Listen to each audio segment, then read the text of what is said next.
Bismillahirrahmanirrahim. Assalamualaikum warahmatullahi wabarakatuh.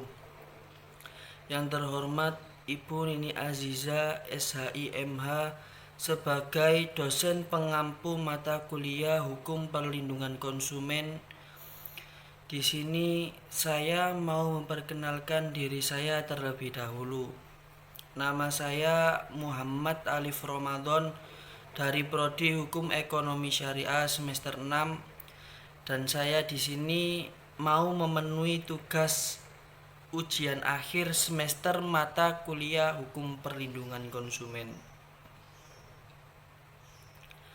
Di sini saya mau menjelaskan materi mengenai definisi sikap konsumen. Jadi, apa sih yang dimaksud dengan sikap konsumen tersebut? Sikap konsumen bisa disebut juga sebagai konsep yang paling khusus dan sangat dibutuhkan dalam psikologi sosial maupun kontemporer.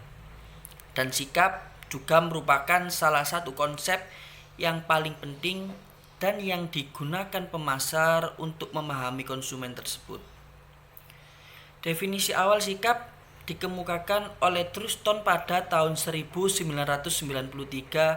Di sini dia melihat sikap sebagai salah satu konsep yang cukup sederhana, yaitu jumlah pengaruh yang dimiliki seseorang atas atau menentang suatu objek tersebut. Setelah beberapa tahun kemudian, Gordon Allport mengajukan definisi yang lebih luas mengenai definisi tentang sikap. Sikap adalah suatu mental dan syaraf sehubungan dengan kesiapan untuk menanggapi dan mengorganisasi melalui pengalaman. Dan di sini memiliki pengaruh yang mengarahkan ataupun secara dinamis terhadap perilaku seseorang tersebut.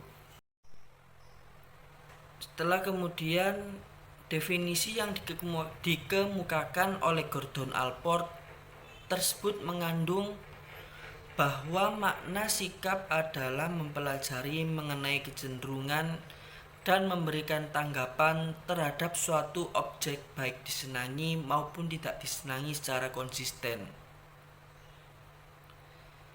Jika kita analogikan dengan sikap konsumen, bahwasannya mengenai suatu merek berarti sikap terhadap merek yaitu mempelajari tentang kecenderungan konsumen untuk mengevaluasi merek tertentu secara keseluruhan, dari yang paling baik sampai yang paling jelek, atau sebaliknya, dari yang paling jelek sampai yang paling baik. Setelah membahas sedikit mengenai definisi konsumen, saya akan menyebutkan di sini ada beberapa macam mengenai fungsi-fungsi sikap tersebut. Ada berapa sih fungsi sikap tersebut? Di sini ada 4 macam mengenai macam-macam fungsi sikap. Fungsi yang pertama ada fungsi utilitarian. Yang kedua ada fungsi ekspresi nilai. Yang ketiga ada fungsi mempertahankan ego. Dan yang terakhir ada fungsi pengetahuan. Setelah saya menyebutkan satu persatu mengenai macam-macam fungsi sikap, kemudian saya akan memberikan sedikit penjelasan atau definisi secara singkat mengenai macam-macam fungsi sikap tersebut. Fungsi yang pertama yakni fungsi utilitarian. Fungsi utilitarian ini merupakan fungsi yang berhubungan dengan prinsip-prinsip dasar, imbalan, dan hukuman. Di sini konsumen mengembangkan beberapa sikap terhadap produk atas dasar apakah suatu produk memberikan kepuasan atau kekecewaan. Kemudian yang kedua ada fungsi ekspresi nilai.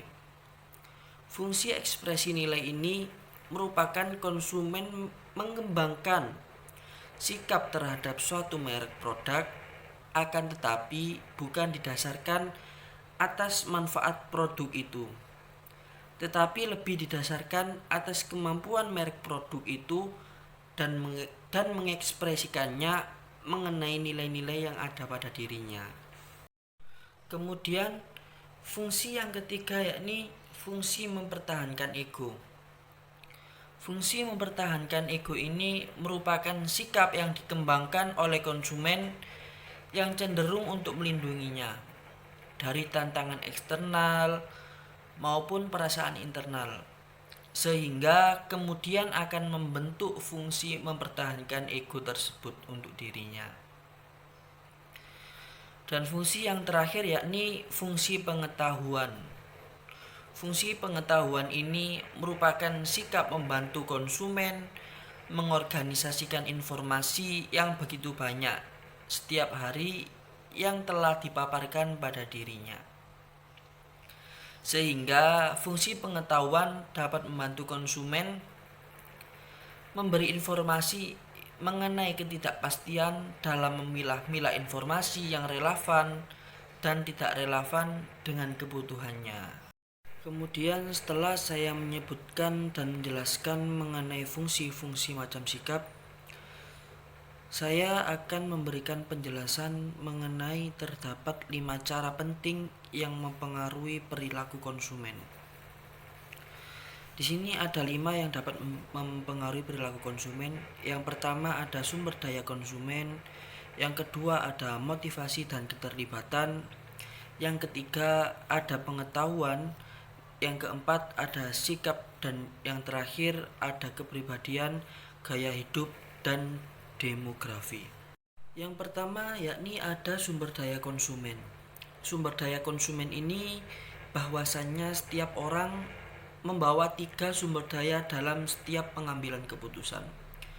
Yang pertama ada waktu, uang, dan perhatian, atau bisa disebut dengan penerimaan informasi dan kemampuan pengelolaan yang umumnya terdapat keterbatasan yang jelas pada kesediaan masing-masing sehingga memerlukan alokasi yang cermat.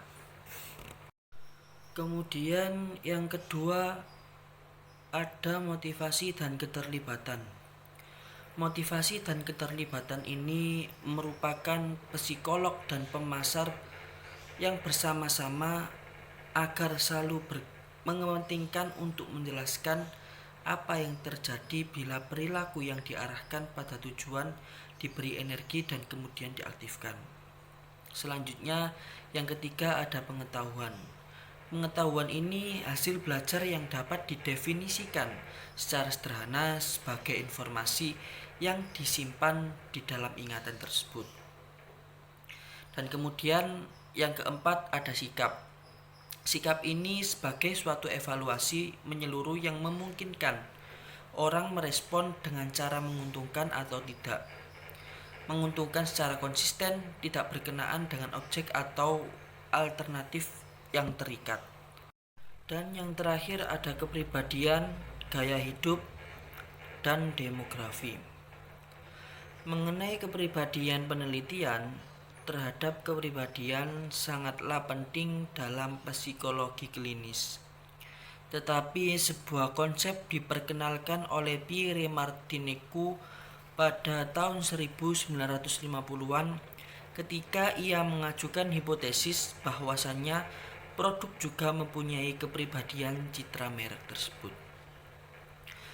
Kemudian mengenai gaya hidup, yakni barang hasil terbesar dari era penelitian, bahwasannya kepribadian adalah era perluasan yang fokus untuk mencakup mengenai gaya hidup dan pola yang digunakan untuk menghabiskan waktu serta uang. Dan mengenai demografi, yakni bahwasannya di mana sasarannya telah mendeskripsikan bahwa mengenai istilah usia, pendapatan, dan pendidikan. Cukup sekian mengenai definisi dan fungsi-fungsi mengenai sikap dan pengertian konsumen. Apabila banyak kekurangan kata dan pengertian, mengenai sikap dan perilaku konsumen mohon dimaafkan.